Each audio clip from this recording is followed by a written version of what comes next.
स्वः तत्सवितुर्वरेण्यं भर्गो देवस्य धीमहि धियो यो नः प्रचोदयात्। ॐ यस्य भूमि अन्तरिक्षम् उतोदरं दिवं यश्चक्रे मूर्धानं तस्मै ज्येष्ठाय ब्रह्मणे नमः। पाराशर्यवचसरोजममलं गीतार्थगन्धोत्कटं नानाख्यानककेसरं हरिकथा सम्बोधनाबोधितं लोके सज्जनषट्पदैरहरः पेपीयमानं मुदा भूयाद्भारतपङ्कजकलिमलः न श्रेयसे सर्वदा। वसुदेवसुतं देवं कंसचाणूरमर्दनं देवकी परमानन्दं कृष्णं वन्दे जगद्गुरुं। कृष्णं वन्दे जगद्गुरुं, कृष्णं वन्दे जगद्गुरुं। सदा सदा के साथी मेरे तेरी जय जयकार करूं, हर पल सिमरूं नाम तेरा ही भवसागर से पार तरूं। ओम शांति शांति शांति। उपस्थित पवित्र आत्माओं, श्रीमद् भगवत गीता कथा के इस पावन प्रसंग में आप सभी का अभिनंदन है।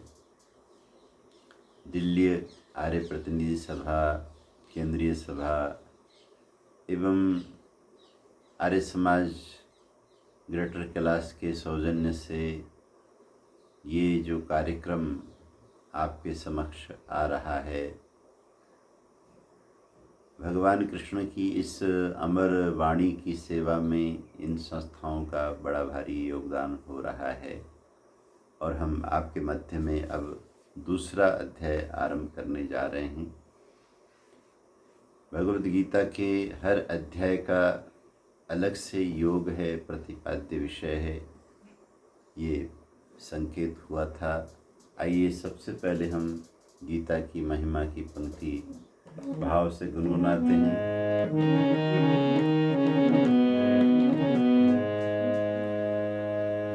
ज्ञान की गंगा बहाई है, कृष्ण जी ने गीता गाई है। ज्ञान की गंगा बहाई है, कृष्ण जी ने गीता गाई है।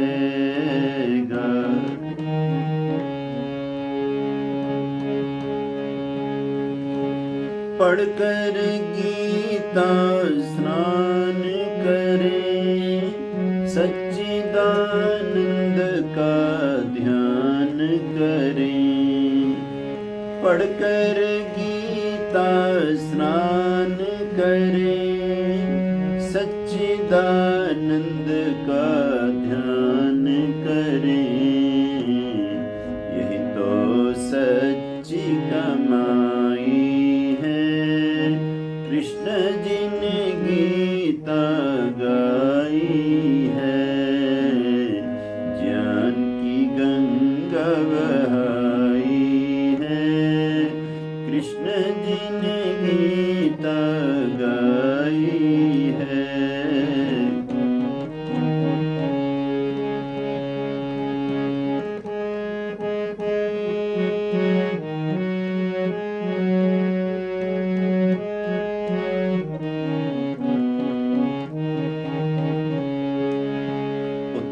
कर्म करना कितना जरूरी है, ये भगवद गीता में बहुत अच्छी तरह से समझाया गया है।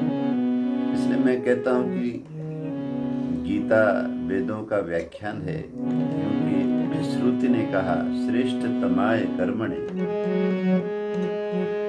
कर्म से जीवन ज्योत जले, हानि लाभ का खेल चले, किस्मत अपनी बनाई है, कृष्ण जी ने गीता गाई है, ज्ञान की गंगा बहाई है, कृष्ण जी ने गीता गाई है, ज्ञान की गंगा बहाई है, कृष्ण जी ने गीता गाई है।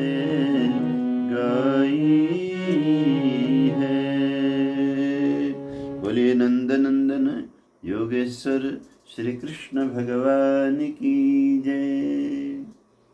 इन दिनों उनके पावन जन्म दिवस का भी पर्व चल रहा है, और ऐसी दिव्य वाणी जो हम सब के कल्याण के लिए उनके मुखारविंद से निश्रित हुई है, हम उसका मिलकर के पाठ करें। और मेरा निवेदन ये है कि जितने भी लोग इस गीता कथा में सम्मिलित हो रहे हैं, श्रवण कर रहे हैं, जुड़ रहे हैं इस आर्य संदेश टीवी के साथ, तो आप लोग भगवद गीता आपके घर में जरूर होगी, नहीं तो अरेंज कर लीजिएगा। छोटी सी गीता बहुत सस्ती मिलती है, तो मेरे साथ बैठकर आप इस मंगलमय वाणी का पाठ करने का भी सौभाग्य लाभ कीजिए। इस वाणी को अपने मुखारविंद से उच्चारण करना भी हमारे लिए कल्याणकारी है। ओम श्री परमात्मने नमः। अथ द्वितीयोऽध्याय। संजय उवाच।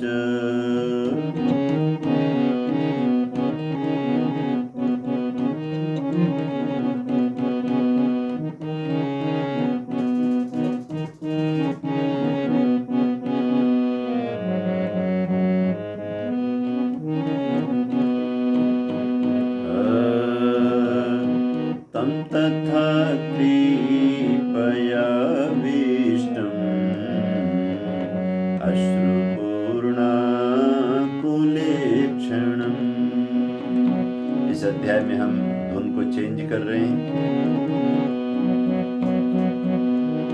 तं तथा कृपयाविष्टम् अश्रुपूर्णाकुलेक्षणम्। विषिदन्तमिदं वाक्यम्। विषिदन्तमिदं वाक्यम्। उवाच मधुसूदन। उवाच मधुसूदन। बहुत कृपा की है महर्षि व्यास ने, ऐसा छंदोबद्ध किया है कि अलग अलग धुन में गुनगुना सकते हैं।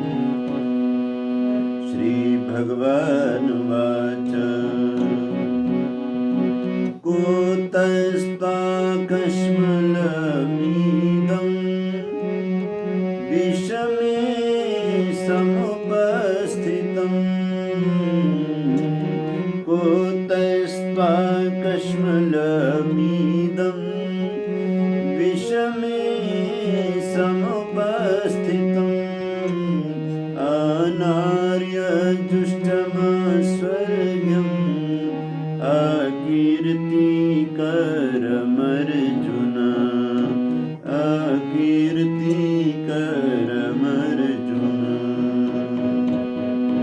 लेप्यं मास्मगं पार्थ नैतत्त्वयुपपद्यते। क्लैप्यं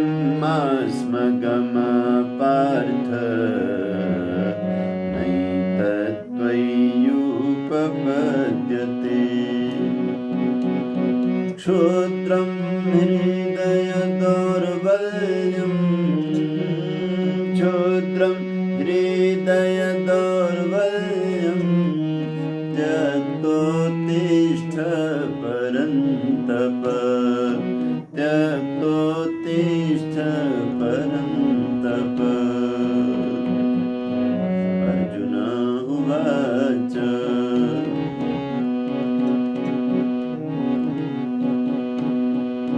कथं भीष्ममहं संख्ये द्रोणं च मधुसूदन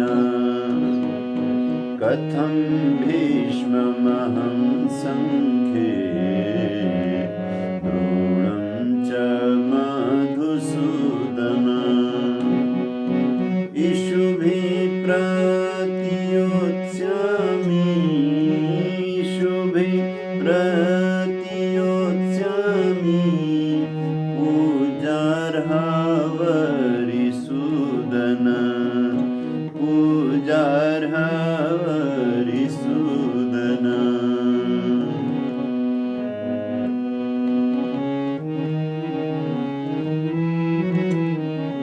अब छंद बदला है, 5वें श्लोक में जाके छंद बदला है।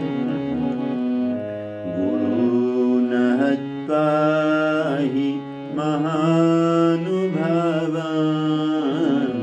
गुरून् हत्वा हि महानुभावान् श्रेयो भोक्तुं भैक्षमपीह लोके हत्वार्थकामास्तु गुरूनिहैव हत्वार्थकामास्तु गुरूनिहैव भुञ्जीय भोगान् रुधिरप्रदिग्धान् भुञ्जीय भोगान् रुधिरप्रदिग्धान् भुञ्जीय भोगान् रुधिरप्रदिग्धान्। बोले नंदन नंदन योगेश्वर से कृष्ण भगवान की जय। आइए अंत में नमन करें प्रभु को। व्यास ऋषि ने परमात्मा को प्रणाम किया है गीता में। ओम श्री परमात्मने नमः ओम श्री परमात्मने नमः ओम श्री परमात्मने नमः ओम श्री परमात्मने नमः ओम श्री परमात्मने नमः ओम श्री परमात्मने नमः ओम श्री परमात्मने नमः ओम श्री परमात्मने नमः ओम श्री परमात्मने नमः। बोलिए सच्चिदानंद भगवान की जय। जैसे प्रथम अध्याय का हमने सुना था कि उसका प्रतिपाद्य विषय अर्जुन विषाद योग नाम का था, क्योंकि उस सारे अध्याय में बताया गया कि अर्जुन को क्या क्या अनुभूतियाँ हुई और कितने भाव से भरे हुए अर्जुन अपनी अनुभूति को अपने योगेश्वर श्री कृष्ण के समक्ष अर्जुन मानो अपूर्ण पुरुष हैं और योगेश्वर श्री कृष्ण पूर्ण पुरुष हैं। वो विविध प्रकार के भावों से उद्वेलित होते हैं, लेकिन श्री कृष्ण की स्थिति बहुत ऊंची है, वो उन भावों से उद्वेलित नहीं होते। लेकिन इसका मतलब ये नहीं कि श्री कृष्ण को पता नहीं। इसको आप ऐसा मान लीजिए कि जो 10वीं कक्षा में पढ़ने वाला विद्यार्थी है, उसको जितने भी सब्जेक्ट विषय कठिन लगते हैं, उनकी कठिनाई को वो जानता है, तो क्या 12वीं वाला नहीं जानता होगा? वो वहीं से तो होके गुजरा है, तो क्यों नहीं जाने। तो श्री कृष्ण भगवान संसार के समस्त मनुष्यों के जो भी भाव बनते हैं, अनुभूतियाँ बनती हैं, उसको जानने वाले होने से वो सर्वज्ञ पुरुष या योगस्थ योगेश्वर पुरुष कहलाते हैं। तो अर्जुन जिस दया भाव से, प्रेम भाव से, करुणा भाव से अत्यंत विह्वल होकर उस स्थिति में पहुँचे, विषाद की स्थिति में, उसको as it is Shri Krishna जानते हैं। अब उसको कैसे समझाएंगे, ये चीज़ दूसरे अध्याय में देखने की है। दूसरे अध्याय में देखिए, कहा अथ द्वितीयोध्याय संजय उवाच। संजय बोले, किससे बोल रहे हैं संजय? संजय बोल रहे हैं धृतराष्ट्र से, जो कि सारी समस्या की जड़ बना हुआ इतना बड़ा सम्राट, भारतवर्ष का राजा, जिसको बहुत समझाने पर भी उस समय तो बात समझ में आती थी, लेकिन तत्काल बात खत्म होते ही समझ भी मानो कहीं खत्म हो जाती थी। तो कहा कि हे धृतराष्ट्र, तम तथा कृपयाविष्टम अश्रुपूर्णाकुलेक्षणम विषिदंतम इदम वाक्यम उवाच मधुसूदन। क्योंकि रथोपस्थ उपाविशत ऐसा आखिरी वचन था पहले अध्याय का, वो तो चुप होकर, मौन होकर, दुखी होकर रथ में की सीट पर मानो पूरी तरह से असक्त होकर जब बैठ गए, तो हे धृतराष्ट्र मधुसूदन, यहाँ कृष्ण का नया नाम आया है मधुसूदन। तो मधुसूदन कृष्ण ने उस करुणा से भरे हुए, मोह से पूरी तरह से आप्लावित अश्रुपूर्णम, जिनकी आँखों में आंसू भरे हुए थे, और उसके बावजूद भी उनकी आँखें आकुले क्षणम, व्याकुल थीं, क्योंकि अब अर्जुन को डर लग रहा था कि अब क्या होगा, ये जीवन किस तरफ जाएगा, ये इस घर का क्या होगा, समाज और राष्ट्र के भविष्य का क्या होगा, इसकी भी उनको पूरी चिंता है। हम लोग रोने धोने तभी लगते हैं, तभी हम अत्यंत व्याकुल होते हैं, जब हमारे सामने कोई समाधान नहीं होता और केवल समस्या ही समस्या होती है।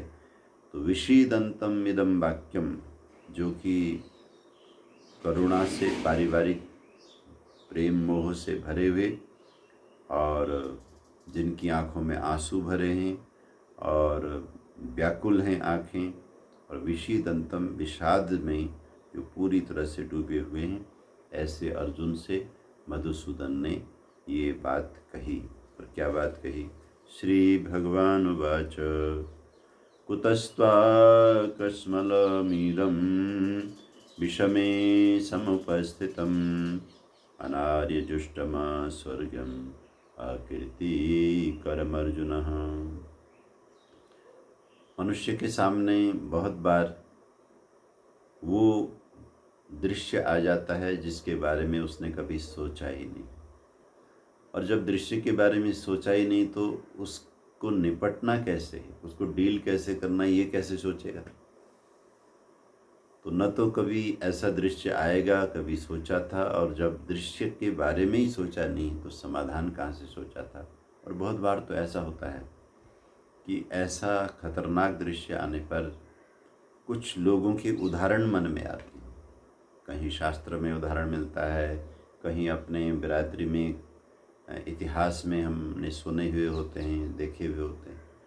तो कुछ तो ऐसी घटनाएं आती हैं, न सुने हैं, न देखे हैं, न इतिहास में मिलता है, तो फिर उस समस्या का समाधान करना बहुत ही मुश्किल होता है, चुनौतीपूर्ण होता है। लेकिन महापुरुष वही हैं जो डरते नहीं हैं और कुछ न कुछ करते हैं, और जो उनका करना है वो परिवार, समाज, राष्ट्र और संस्कृति के लिए बल देने वाला हो जाए। क्योंकि करना तो व्यक्ति कई ऐसे कायरतापूर्ण, हिंसापूर्ण, बहुत गलत काम भी करते हैं, लेकिन वो तो सबको दुख देने वाला, सबको नुकसान पहुंचाने वाला होता है। कहते हैं हमारे भारतवर्ष का यश ऐसा था, ये मध्यकाल की बात है, कि ये जो वर्तमान में चीन है, जिसकी वजह से इस समय भारत के लिए चुनौती बनी हुई। चीन यानी चुनौती, जो समर्थन देता है पाकिस्तान जैसे उग्रवादी देश को, और अब जो एक नया गढ़ बन रहा है अफ़गानिस्तान, उसमें भी उसने बहुत जल्दी अपनी सहायता की घोषणा कर दी है, मिलके काम करने की घोषणा कर दी। और ये इतने बड़े देश का, इतने पावरफुल देश का, इतने साधन संपन्न देश का ऐसी गलत विचारधारा को सपोर्ट करना भारत के लिए तो बहुत ही ज़्यादा खतरनाक है, और पूरे विश्व के लिए भी बहुत दुख की बात है। तो लेकिन एक समय था जब चीन में ये वाला कम्युनिस्ट शासन नहीं था, नास्तिकों का शासन नहीं था, वहाँ बुद्धिज़्म था। और क्योंकि बुद्धिज़्म का भी मूल आर्यावर्त है, मूल में कहीं न कहीं वेद हैं, क्योंकि साधना है बुद्ध की साधना है, तो उसमें योग दर्शन है तो फिर वेद के मंत्र हैं, युंजे युंजे, और वेद के अंदर योगे योगे तवस्तरम वाजे वाजे हवा महे सखायम इंद्रभूते। जो कोई भी आदमी विश्व में कहीं भी योग से लाभ उठा रहा है, वो भले ही वो न जानता हो न मानता हो, वो वेद से लाभ उठा रहा है, योग दर्शन से लाभ उठा रहा है। तो बुद्ध भगवान का तप ऐसा था, उनका जीवन ऐसा था, उनका संयम ऐसा था कि उसका प्रभाव बड़ा भारी पड़ा। लेकिन भारत में तो क्योंकि ऋषि परंपरा बहुत प्रबल थी, यहाँ बुद्धिज़्म उतना व्यापक नहीं हो पाया, लेकिन ये चला गया चीन में जाकर समग्र वहाँ की जो आबादी है, वहाँ के जो बुद्धिमान हैं, उच्च स्तरीय जो साधक लोग हैं, वो विद्या का अभ्यास करने लगे, शास्त्र पढ़ने लगे। मत उनका बुद्धिज़्म का था, लेकिन अध्ययन उनका सब तरह का था। आप देखना कि किसी भी मत मजहब में जो व्यापक अध्ययन है, ये अध्ययन उनको मजबूत बनाता है, क्योंकि दूसरों के मत से बचने के लिए भी उसको पढ़ना पड़ेगा, और सत्य को ढूंढने के लिए भी पढ़ना पड़ेगा। तो जो लोग कट्टर मजहबवादी हैं, वो लोग भी दूसरे का मत इसलिए पढ़ते हैं कि अगर इस तरह की विचारधारा आए तो उनको काउंटर कैसे करना है। और जो लोग सत्य की खोजी हैं, वो तो अध्ययन करते करते। तो चीन में ऐसा था कि वहाँ के बहुत सारे विद्वान जो साधन संपन्न थे, जिज्ञासु थे, वो अपनी स्टडी को और आगे बढ़ाने के लिए वो भारत आया करते थे। ऐसे ही एक बहुत बड़ा तपस्वी विद्वान भारत आया, और यहाँ के हमारे 2 गुरुकुल बहुत विश्व प्रसिद्ध थे। नालंदा जो बिहार में है, और दूसरा हमारी वैदिक संस्कृति के विश्वविद्यालय हुआ करते थे। बौद्धों ने तो बाद में इसके ऊपर काम किया। और दूसरा तक्षशिला जो कि पाकिस्तान में चला गया। तो कहते हैं वो जो चीन के विद्वान थे वो भारत आए, उन्होंने हमारे यहाँ का ज्ञान विज्ञान जब पढ़ा उसके ऊपर, और पढ़ने के लिए तब करना पड़ता था, गुरुओं के पास रहना, उनके संस्था के या परिवार के कठोर नियमों का पालन करना, ब्रह्मचर्य का पालन करना। हमारे यहाँ विद्या के साथ सदाचार अनिवार्य होता था। आज इतनी यूनिवर्सिटीज़ हैं, इतने कॉलेज हैं, इतने सुंदर सुंदर स्कूल हैं, और इतने सब्जेक्ट हैं, इतना रिसर्च है, लेकिन सदाचार नहीं। क्योंकि ये जो विदेशी कल्चर आया है, लॉर्ड मैकाले की शिक्षा पद्धति आई है, उसमें चरित्र को, कैरेक्टर को नगण्य कर दिया गया, और जिसका दुष्प्रभाव हमारे भारतवर्ष में इस समय पड़ा हुआ है।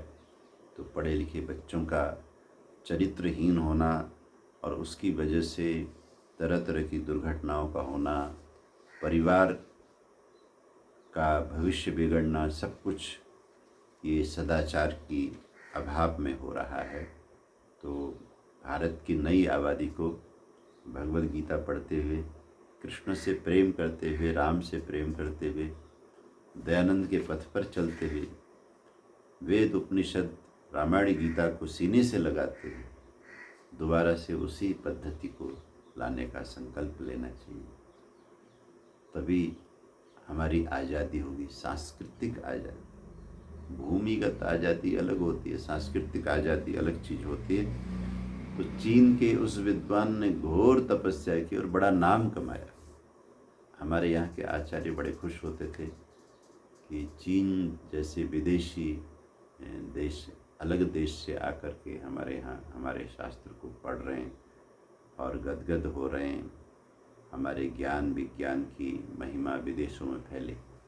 ये था भारत, जो ये चाहता था कि जो हमारे पास में नॉलेज है वो दूर दूर तक जाए, सबको मिले।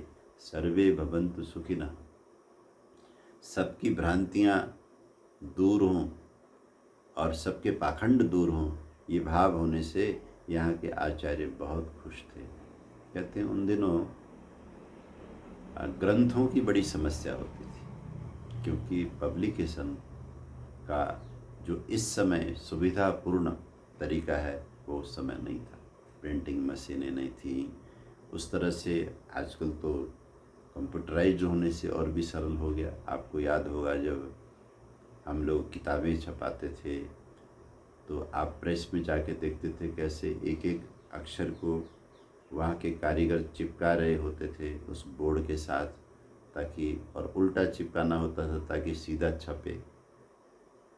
तो कितना कठिन काम था वो आज कंप्यूटर के माध्यम से जादू की तरह अच्छा हो गया है। प्रिंटिंग का सबसे अच्छा समय आया है। और अब तो आपके मोबाइल के ऐप में ऐसा भी आ गया कि आपने बोलना है और वो छापता है। अद्भुत बात है। तो आप उस ज़माने को देखिए, प्रिंटिंग प्रेस नहीं है लेकिन ग्रंथ चाहिए। आयुर्वेद के कितने बड़े बड़े ग्रंथ हैं। हमारे जो विमान शास्त्र आदि हो गए भारद्वाज ऋषि के, हमारे अन्य दर्शन शास्त्रों के कितने बड़े बड़े ग्रंथ और भाष्य, वो सब हाथ से लिखे हुए होते थे। अच्छा, दूसरा, किसी ने हाथ से लिखा तो कॉपी करने का भी विज्ञान नहीं था उस समय। अगर आपके पास में कोई पांडुली, हाथ से लिखे हुए ग्रंथों को कहते हैं पांडुली थी। अब उस ग्रंथ को हम चाहते हैं कि चीन भेजें तो क्या करना पड़ता था? पूरे ग्रंथ को किसी को बिठा करके लिखवाना पड़ता था। वो देखता रहता था पन्ना और लिखता रहता था, दोबारा से लिखना पड़ता था। तो ग्रंथों को प्राप्त करना, उनका संग्रह करना, उनकी कॉपी करना बहुत कठिन काम था। तो ऐसी स्थिति में चीन के उस विद्वान ने अपनी सारी पढ़ाई और गुरुजनों की सेवा और यहाँ के ज्ञान विज्ञान के प्रतिलिपियाँ जो उतारी, सब कुछ लेकर के कहते हैं वो वापस चीन की यात्रा के लिए तैयार हुआ। तो यहाँ के और ग्रंथ बहुत ज़्यादा हो गए। भारत के विद्वानों को इस बात की खुशी थी कि इतने सारे ग्रंथ चीन जाएंगे तो हमारा जो सत्य सनातन वैदिक धर्म है इसका प्रभाव चीन में पड़ेगा। लोग पढ़ेंगे, ये इनको पढ़ाएंगे, समझाएंगे। हमारे जो दार्शनिक चिंतन है उनकी ख्याति होगी। तो अकेले विद्वान, और उन दिनों इस तरह के कोई वायुयान और इस तरह के कोई आजकल की तरह के यान नहीं थे। तो कहते हैं बीच में सिंधु नदी बहुत बड़ी थी, उसे नाव से पार करना था।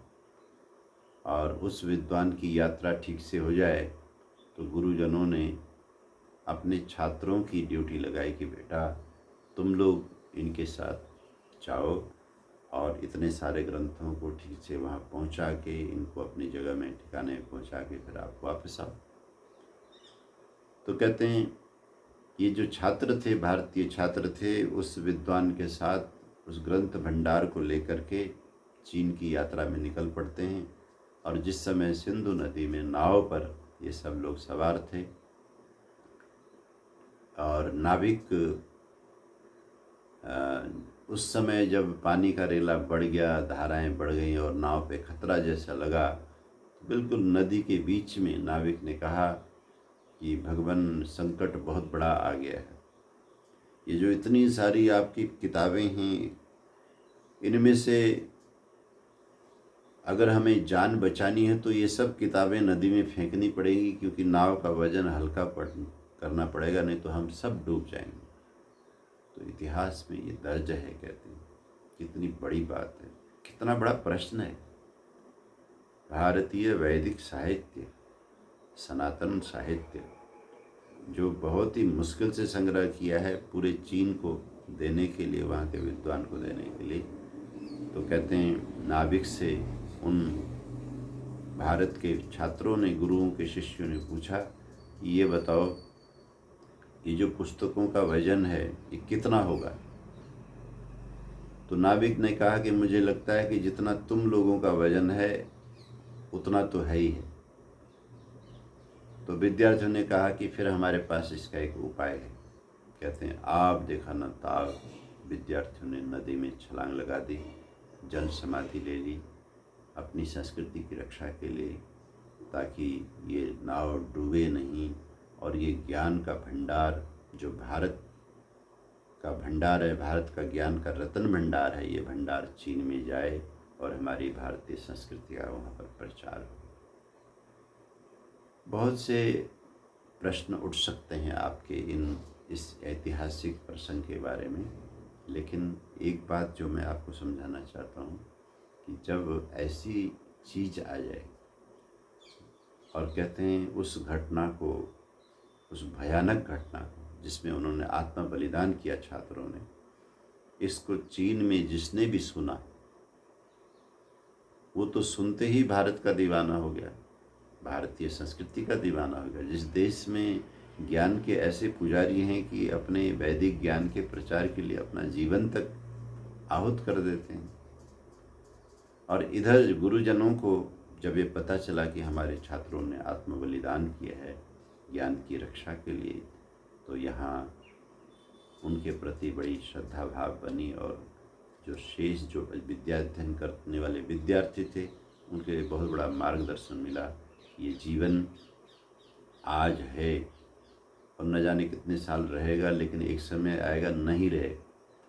लेकिन किसी सार्थक कार्य में अगर ये जीवन आहूत होता है तो उससे इतना बड़ा समाज का काम होगा, राष्ट्र का, संस्कृति का काम होगा कि वो व्यक्ति अमर हो जाएगा, उसकी कीर्ति अमर हो जाएगी। तो इसलिए हमारे यहाँ एक वचन बना, कीर्तिर यस्य सजीवति। ये जो सांस लेकर के जीना है ये तो पशु पक्षी भी जीते हैं, पापी लोग भी लंबी लंबी आयु तक जी लेते हैं, लेकिन जीना उसका है जिसका किसी बड़े काम को करने की वजह से बहुत बड़ा यश हो जाए। तो यहाँ भी भगवान ने अर्जुन को, हालांकि अर्जुन ने भी नहीं सोचा था कि ऐसी कोई घटना होती, सोचा होता तो उसके बारे में कुछ उपाय भी सोच के रख लेता कि अगर मेरे सामने ऐसा आएगा तो ऐसा करूँगा। इतनी बड़ी लड़ाई की नौबत बनेगी और हम भाई भाई आमने सामने खड़े होंगे, जिसको अंग्रेजी में कहते हैं आइदर और, इधर और में, या तो उनको बचना है या हमको बचना है, इस तरह का सामने जो है प्रश्न चिन्ह खड़ा हो जाएगा। तो भगवान कृष्ण ने अब अर्जुन को दिशा देना है, क्योंकि यहाँ आकर के ये जो दूसरा अध्याय आरंभ हुआ है ये सांख्य योग भी है और हम सब के लिए बहुत अद्भुत ज्ञान का खजाना इस अध्याय में भरा पड़ा है। और हमारे जीवन में भी जब इस तरह की बड़ी बड़ी समस्याएं आती हैं तो हमें भी ये गीता मार्ग दिखाती है, प्रकाश दिखाती है, बल्कि एरो देती है कि इस दिशा में चले जाओ, रास्ता देती है। तो कहा श्री भगवान वाच, भगवान ने कहा, कुतस्त्वा कश्मलमिदं विषमे समुपस्थितम् अनार्यजुष्टम स्वर्गम अकृतिकरमर्जुन। कहते हैं मेरे प्यारे अर्जुन, क्योंकि यहाँ भी भगवान ने देखा है कि क्या अर्जुन बलिदान के लिए तैयार होगा, क्या अर्जुन के सामने ये जो इतना बड़ा प्रश्न चिन्ह आया है इसका समाधान उस तरह से करेगा जिसकी वजह से इसका वंश अमर हो, जिसकी वजह से हमारी भारतीय संस्कृति यानी महाभारत, यानी भारत को उसकी महानता में फिर से खड़ा करना। क्योंकि लोगों ने इसकी महानता में बड़ी भारी कमी ला दी। इन धृतराष्ट्र के लोगों ने अनादर्श को ही आदर्श बना करके इस सारी संस्कृति के ऊपर संकट खड़ा कर दिया है। तो कहते हैं इस यात्रा में अर्जुन को छलांग लगाना पड़ेगा उस कर्तव्य की नदी में, उस सिंधु नदी में। वो विद्यार्थी तो खैर नदी की गहराई की वजह से चले गए, लेकिन यहाँ अर्जुन को बताया जाएगा कि दोनों ही संभावनाएं और दोनों से ही तेरा भला है। बहुत अच्छा प्रसंग आएगा। कहते हैं कुतस्त्वा कश्मलमिदं विषमे समुपस्थितम् अनार्यजुष्टम स्वर्गम अकीर्तिकरमर्जुन। हे अर्जुन, अब देखो यहाँ भगवान ने एक मानसिक मनोवैज्ञानिक तरीका अपनाया है, और ये तरीके हम अपने छोटे छोटे बच्चों को संभालने के लिए अपनाते हैं, और ये ज़रूरी भी। बच्चे को चोट भी लगी हो, वो गिरा है, भयानक रोया है, चोट लगी है, खून भी आया है, तो हम कहते हैं बेटा कुछ नहीं हुआ, कुछ नहीं हुआ, चींटी मर गई है, देखो बिल्कुल अभी अच्छा लगेगा। ऐसे करके हम क्या चाहते हैं कि अब जो होना था वो तो हो गया, या हमने संभाला नहीं, या बच्चे ने ध्यान नहीं रखा और बच्चा गिर गया, और दुख तो बहुत है उसको, लेकिन हम उसके दुख को हम एग्री नहीं करेंगे, जिससे कि उसका मनोबल कमज़ोर ना हो। अगर हम कहेंगे ओहो बेटा बड़ा नुकसान हो गया, मुझे चोट लग गई, अब क्या होगा, कैसे ठीक होगा, हम भी उसके साथ रोने लग जाएंगे, ये तो कोई समाधान है नहीं। समाधान ये है, और ये विधा सब अपनाते हैं, सभी देशों में, सभी घरों में, अनपढ़ पढ़े लिखे सबको ये अपनाना पड़ेगा। तथाकथित जो कट्टर सत्यवादी लोग हैं उनको बड़ा, वो भले ही मंच में बैठ कर के सत्य की पुष्टि करें कि कभी भी असत्य नहीं बोलना चाहिए, वो बात अलग जगह में लागू होती है, लेकिन जिस समय हमें पशु पक्षियों से, छोटे छोटे बालकों से, छोटी छोटी चीज़ों से हमें डील करना होता है, तो वहाँ भवेद सत्यम अवक्तव्यम, कि बहुत बार जो सही है उसको छुपा करके दूसरी चीज़ से उसको हमें खड़ा करना होता है। इसलिए बच्चे को जब हमने बोल दिया कि नहीं नहीं नहीं नहीं कुछ नहीं हुआ, कुछ नहीं हुआ, देखो कुछ भी नहीं है, तो ऐसे कलर लगा था ज़मीन में, वो लग गया है, तुम अभी चींटी मर गई है, देखो वो रोएगी, तुमको थोड़ी रोना है। तो बच्चे को हम हंसाने की कोशिश करते हैं, उसका मन लगाने की कोशिश करते हैं, जिससे कि अगर वो अपने मन को उधर से हटा लेगा तो उसका दुख दर्द जल्दी ठीक होगा। तो यहाँ भगवान कृष्ण ने भी यही चतुराई बरती है, इसलिए कृष्ण का एक नाम है बांके बिहारी। वो सीधे हैं तो सुंदर तो है ही हैं, लेकिन जब वो टेढ़े भी खड़े होते हैं ना, कितना प्यारा उनका सीन है, और उनकी छवि को लोग रखते हैं घरों में। वो अद्भुत छटाओं को लिए हुए, दिव्यता को लिए हुए, ब्रह्म तेज तो उनसे हमेशा ही निकल ही रहा है। तो जैसे सूर्य से परमात्मा का तेज निकल निकल करके चारों तरफ उजाला होता है, ऐसे योगेश्वर जो लोग होते हैं, जो ऐसी पूर्णात्माएं होती हैं, उनमें से ब्रह्म तेज निकलता है, और वो तेज मुखमंडल में भी होता है, पूरी बॉडी में भी होता है। तो कृष्ण का आकर्षण बहुत है। ये कृष्ण नाम बहुत रहस्यों से भरा हुआ नाम है, जैसा उनका जीवन है। तो श्री कृष्ण को बांके बिहारी इसलिए कहते हैं, जब वो टेढ़े खड़े हो जाते हैं तो भी बड़े सुंदर लगते हैं, और बल्कि व्यवहार में भी, क्योंकि नीतिमान है, जिसको कहते हैं भाई सीधी उंगली से घी न निकले, और निकलता भी नहीं है, तो थोड़ा सा टेढ़ी कर लो तो टेढ़ी उंगली में घी आ जाता है, बात तो घी निकालने से है। तो श्री कृष्ण ने ये देखा कि जो अर्जुन को अनुभव हो रहा है वो तो बहुत अच्छा अनुभव, इसमें कोई दो राय नहीं कि अपनों का नुकसान नहीं होना चाहिए, अपने लोग नहीं मरने चाहिए, बच्चे बसाए घर नहीं उजड़ने चाहिए, औरतें विधवा नहीं होनी चाहिए, बच्चे अनाथ नहीं होने चाहिए, और अगर ऐसा हो जाता है तो वो जो अर्जुन ने पहले अध्याय में बोला है, वो बुरी स्थितियां समाज की, राष्ट्र की, परिवार की आएंगी, सब बातें ठीक है, लेकिन इसका समाधान ये तो नहीं कि जैसा तुम चाहते हो कि तुम बिल्कुल छोड़ छाड़ करके चले जाओ और इस दुनिया को दुष्ट लोग जो हाँक रहे हैं अपने लाठी से, उससे हम हाँकने दिया जाए। तो अर्जुन ने बड़ी चतुराई से कहा, कुतस्त्वा कश्मलमिदं विषमे समुपस्थितम् अनार्य जुष्टम स्वर्गम अकीर्तिकरम अर्जुन। मेरे प्यारे अर्जुन, ये जो तेरे चित्त में ये जो विषम समय चल रहा है, कठिन समय चल रहा है, द्वंद्व का समय चल रहा है, ऐसे विषम समय में, ऐसे कठिन समय में तेरे अंदर कश्मलम कुतः, तेरे अंदर ये मैल, ये आवरण कहाँ से आ गया? इस मैल का, इस आवरण का किसी ने भी, अच्छे क्षत्रिय ने, अच्छे राजाओं ने आज तक सेवन नहीं किया। इसलिए कहते हैं अनार्य जुष्टम। आर्य माने श्रेष्ठ। महर्षि दयानंद जी की यह अभिलाषा थी कि जिसको ये नाम दे दिया गया, मुगलों ने दिया हिंदू नाम, ये लोग अपना नाम छोड़कर अपना जो असली नाम है, आर्य नाम है, उसको ग्रहण करें। लेकिन वही है, समाज किसी चीज़ के साथ जब जुड़ जाता है तो उससे उसको हटाना बहुत दिक्कत होती है। उन्होंने बोला भी है, अरे भाई काम से तो गए सो गए, नाम से तो मत जाओ। तो ये आर्य नाम बड़ा सार्थक नाम है। हिंदू नाम तो हमें दिया गया है और सद्भावना से नहीं दिया गया, दुर्भावना से दिया गया। लेकिन अब हम मजबूर हैं क्योंकि ज़्यादा संख्या में लोग हमें इस नाम से जानते हैं, लेकिन हमारा असली नाम आर्य है।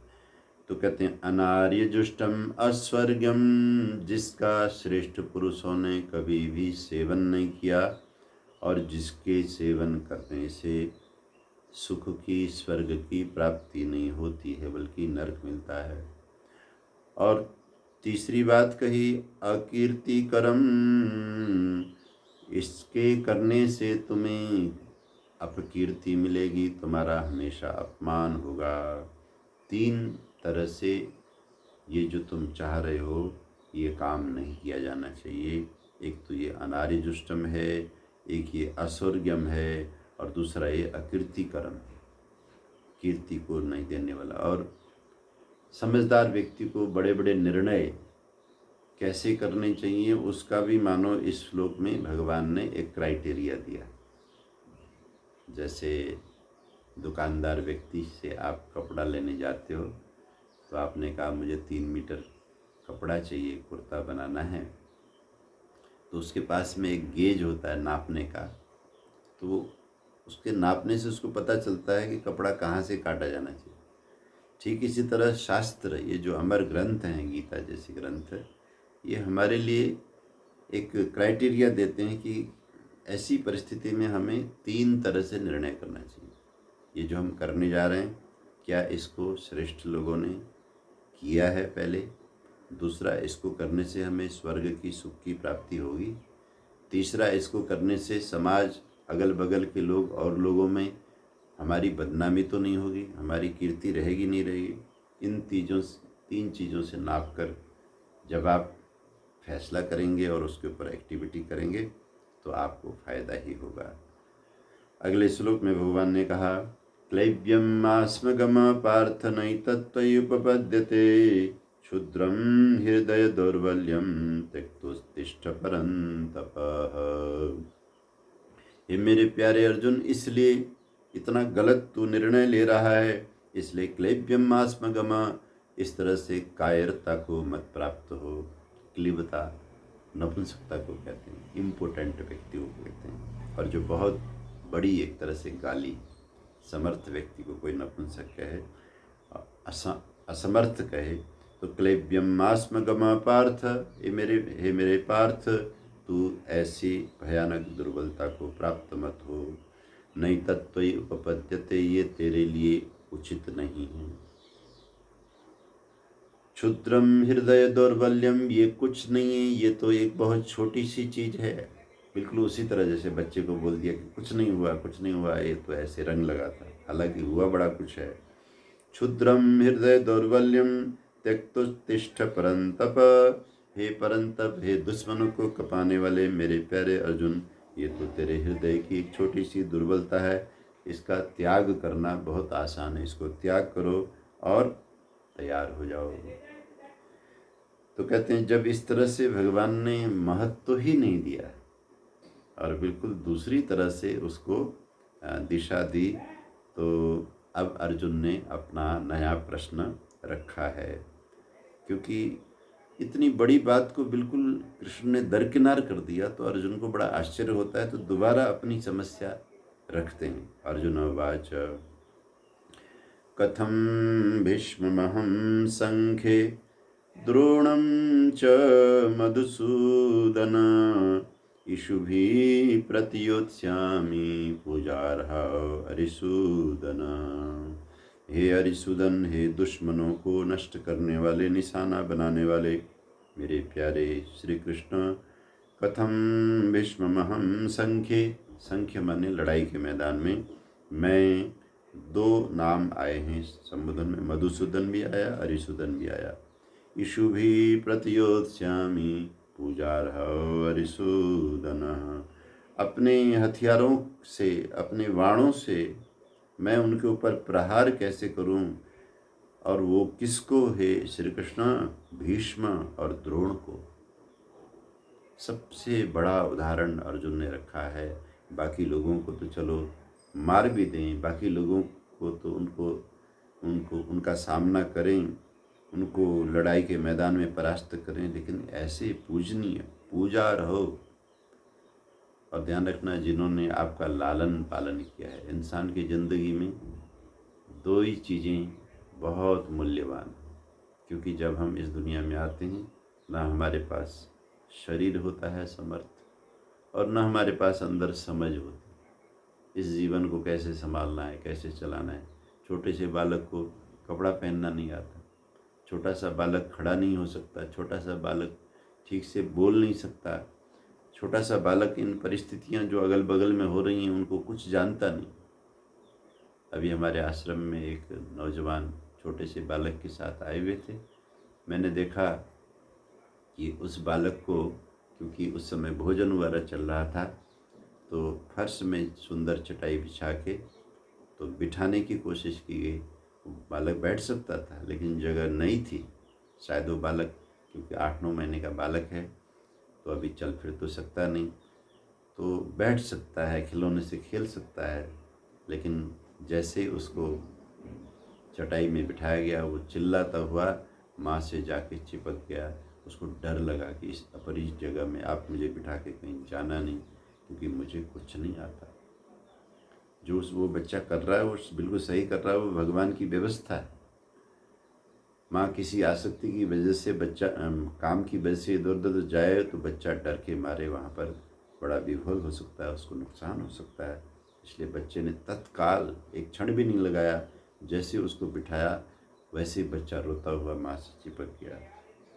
तो कहते हैं इसी तरह से हमें जिन्होंने पाला उनका ऋण कितना होता है। हे मधुसूदन, हे अरिसूदन, आप जानते हो वो हैं हमारे पितामह भीष्म। हमारे अपने पिता के न होते हुए उन्होंने क्या क्या हमारे लिए नहीं किया, उसको आप विचार में लीजिए। और फिर दूसरी है शिक्षा। लालन पालन और शिक्षण, ये दोनों के बिना व्यक्ति व्यक्ति नहीं बनता है। शिक्षा कितनी बड़ी चीज़ है, और हमें जो शिक्षा दे करके आज आपके सामने आपकी आज्ञा पालन करने के लिए रथ में बैठा और दुनिया मुझे योद्धा कहती है, तो ये सब किसकी देन है? ये आचार्य द्रोण की देन है। और आप कहते हो श्री कृष्ण मैं अपने हथियारों से इनके ऊपर प्रहार करूं।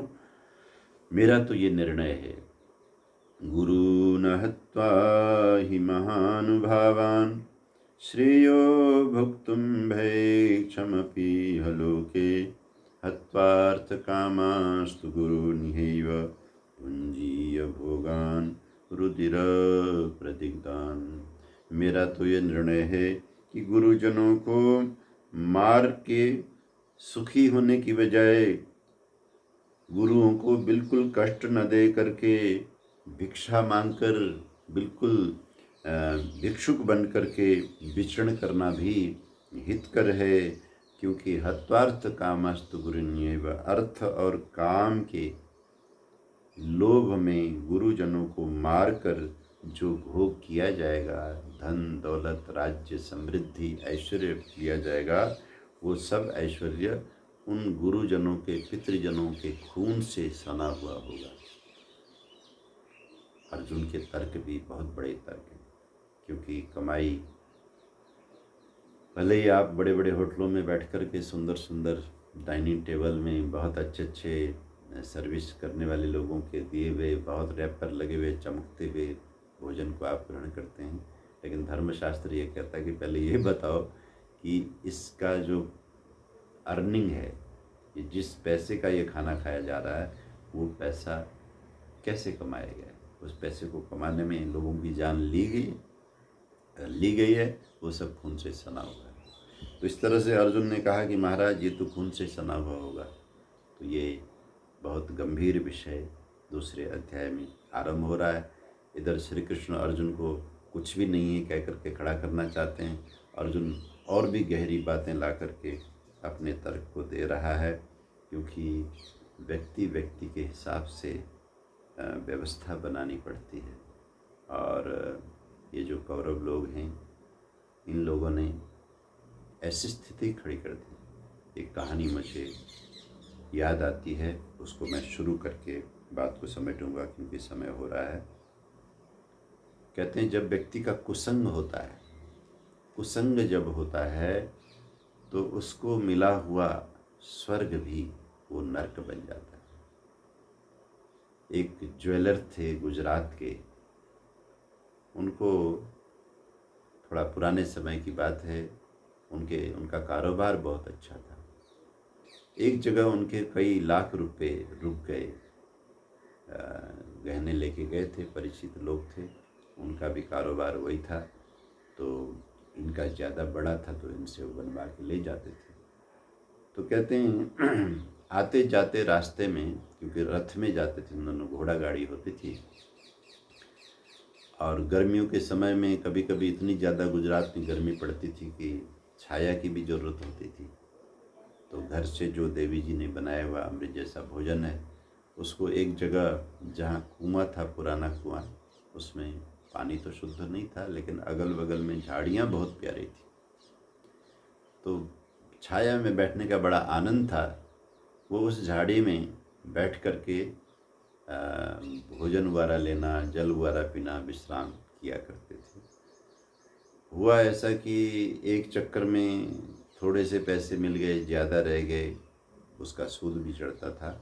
ऐसे सेठ को बार बार उस रास्ते से आना जाना पड़ा, और पूरे दिन का रास्ता होता था, आधा दिन जाने में लगता था, आधा दिन आने में लगता था। तो उस कुएं के पास में एक भिखारी व्यक्ति रहता था।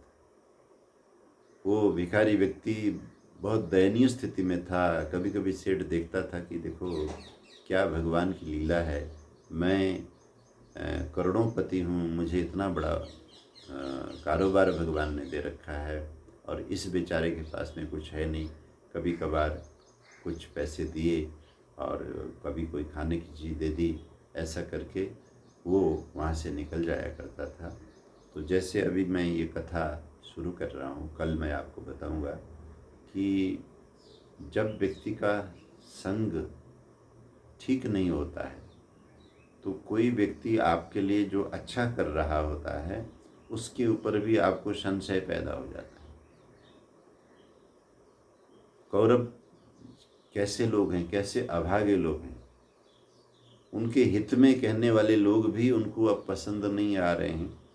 इस वजह से तो ये लड़ाई की नौबत आई, और भीष्म और द्रोण जिनका नाम लेकर के अर्जुन ने यहाँ पर फिर से श्री कृष्ण को ये कहा कि ये लड़ाई बिल्कुल लड़ने की बजाय मैं भिक्षा लेकर के जीवन बिताना चाहता हूँ, तो भगवान समझाएंगे आगे कि ये जो किसी भी तरह का कुसंग है, किसी तरह की गलत धारणा है, गलत मान्यता है, आदमी को कितने बड़े बड़े अचीवमेंट से, कितने बड़े बड़े लाभ से वंचित करती है।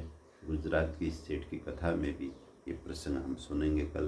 आज आइए, समय होता है, पंक्ति को दोहराते हैं और भगवत गीता के साथ चलते हुए अपने जीवन की भी समस्याओं का समाधान। आज के श्लोक में ये जो आया कि 3 तरह से हमें निर्णय करना चाहिए। अनार्यम जुष्टम स्वर्गीयम अकीर्ति कर्म अर्जुना।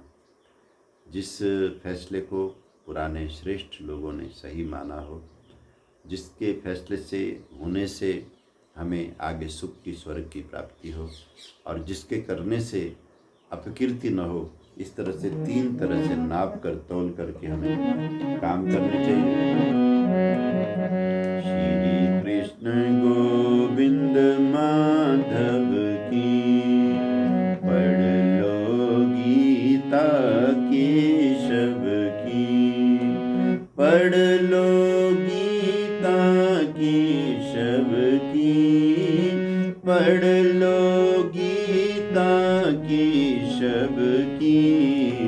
श्री कृष्ण गोविंद माधव की, पढ़ लो गीता केशव की, पढ़ लो गीता केशव की।